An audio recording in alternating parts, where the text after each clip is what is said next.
আমার 12টা বছর ফিরিয়ে দাও, আমাদেরও দ্বিতীয় জীবন আছে। পুলিশে পুলিশে 6 লাভ। কলকাতার আশুতোষ শতবার্ষিকী হল একেবারে দখল নিয়ে ফেলেছে দমদম এবং প্রেসিডেন্সি সংশোধনাগার ও কলকাতা পুলিশ বাহিনী এবং আধিকারিকরা। না, তাদের গ্রেপ্তার নয়, ওদের সংশোধনাগার পূর্বতন কারাগার থেকে সসম্মানে নিয়ে আসা হয়েছে সমাজের মূল স্রোতের সাংস্কৃতিক কর্মকাণ্ড তুলে ধরার জন্য।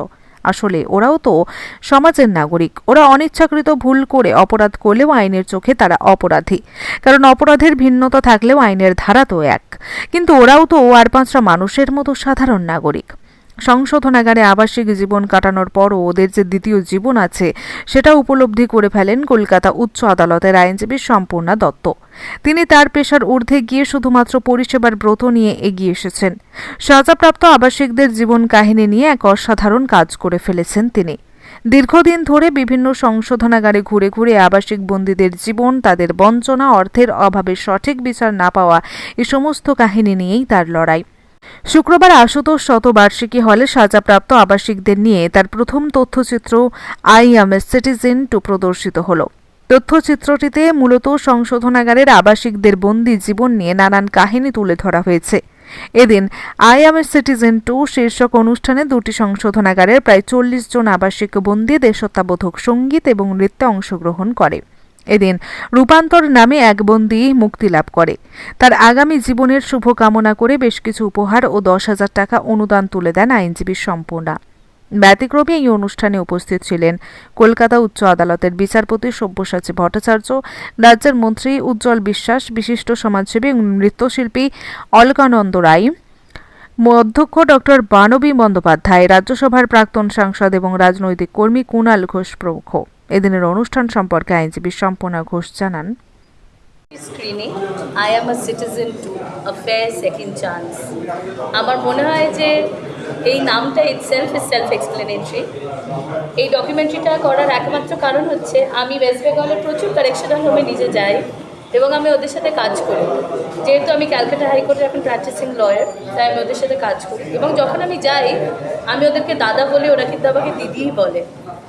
আমি আমার দাদাদের গল্পটা সবার সামনে আনছি যেন এদের যখন রেমিশন এরা পায়, যেটা সরকার প্রচুর মানুষকে রেমিশন দেয় থ্রু জুডিশিয়াল প্রসেস, তখন যখন এরা সমাজে যখন ফেরত আসে যেন সমাজের মানুষ এবং তাদের পরিবারও তাদেরকে যেন ওপেন আর্মসে অ্যাকসেপ্ট করে। এই ডকুমেন্টারিটা এবং এই যে প্রত্যেকে আমরা সবাই এক জায়গায় এসেছি, এটা একটাই চেষ্টায় যে এরা যখন বাইরে যাবে এদের সাথে কোনো বিরূপ ব্যবহার না করে, কোনো ভেদাভেদ না তৈরি করে এদেরকে অ্যাকসেপ্ট করে নেওয়া এবং এদেরকে একটি সুযোগ দেওয়া।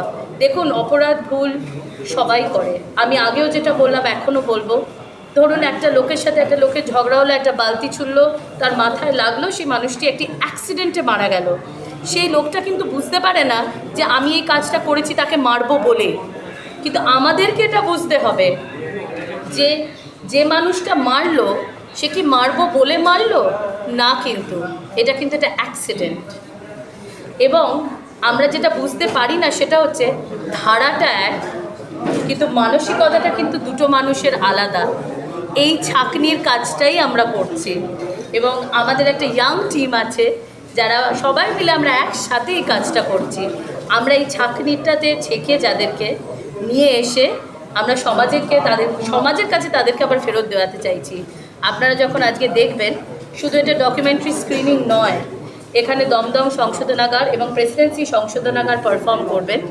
প্রেসিডেন্সি তাদের ইনহাউস পারফরমেন্স দিচ্ছে এবং আপনি দেখবেন পুরোটাই তাদের নিজেদেরই তৈরি, সবটাই, এবং দমদমেরও। আর ওদের এটা দেখলে আপনি বুঝতে পারবেন, আমি যে মেটামরফোসিসের কথাটা আপনাকে বলছি সেটা আপনারা নিজেরাই বুঝতে পারবেন। তাই সবার কাছে একটাই অনুরোধ, ওদেরকে একটা সুযোগ করে দিন, দেখবেন ওরাও আমাদেরই মতো। এই অনুষ্ঠানের রিহার্সাল কোথায় হয়েছে? এই অনুষ্ঠানে রিহার্সাল হয়েছে প্রেসিডেন্সি দলটা করেছে প্রেসিডেন্সি সংশোধনাগারের ভেতর, আর দমদম কারেকশনাল হোম করেছে দমদম কারেকশনালের ওপর ভেতরে। এখানে সুপারিনটেন্ডেন্ট বলুন, জেলাররা বলুন, ওয়েলফেয়াররা বলুন, হিউজ সাপোর্ট দিয়েছে আমাকে এবং আমার দাদাদের, যারা তারা এই পারফরমেন্সটা খুব ভালো করে করতে পারে এবং আপনারা দেখলে অবাক হয়ে যাবেন তারা এত সুন্দর প্রিপেয়ার করেছে। কতজন এসছে? টোটাল 40 জন এসছে দুটো কারেকশনাল হোম মিলিয়ে। একটা প্রশ্ন, যে সমাজসেবার অঙ্গ হিসেবে সমাজসেবা তো অনেকগুলো কাজ করার জায়গা আছে, তা আপনি এটাকে বেছে নিলেন কেন? এদিকে দেখি। আমি এটাকে সমাজসেবা হিসাবে দেখছি না, এটা আমার কাজ, আমার পেশা ওকালতি, এবং ওকালতিটা আমি বিশ্বাস করি এটা সার্ভিস। এখন ওকালতিটাকে মানুষ যে মোড়কেই দেখুক, এটা আমরা অস্বীকার করতে পারবো না, ডাক্তারির মতো এটা সার্ভিস। প্রচুর মানুষ সংশোধনাগারের ভেতরে রয়েছে, কেউ কেউ বিনা বিচারে পড়ে আছে, কেউ কেউ অর্থের অভাবে পড়ে আছে, কেউ কেউ প্রপার রিপ্রেজেন্টেশন অফ দ্য কোর্টে হচ্ছে না বলে পড়ে আছে।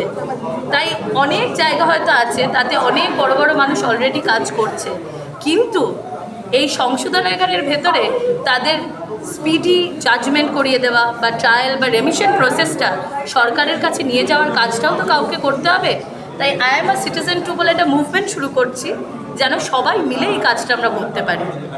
তাই এটা শুধু আমার সার্ভিস নয়, এটা আপনাদেরও সার্ভিস, আপনারা যেন মানুষের ভেতর পৌঁছে দিতে পারেন। সম্পূর্ণা ঘোষ, অ্যাডভোকেট।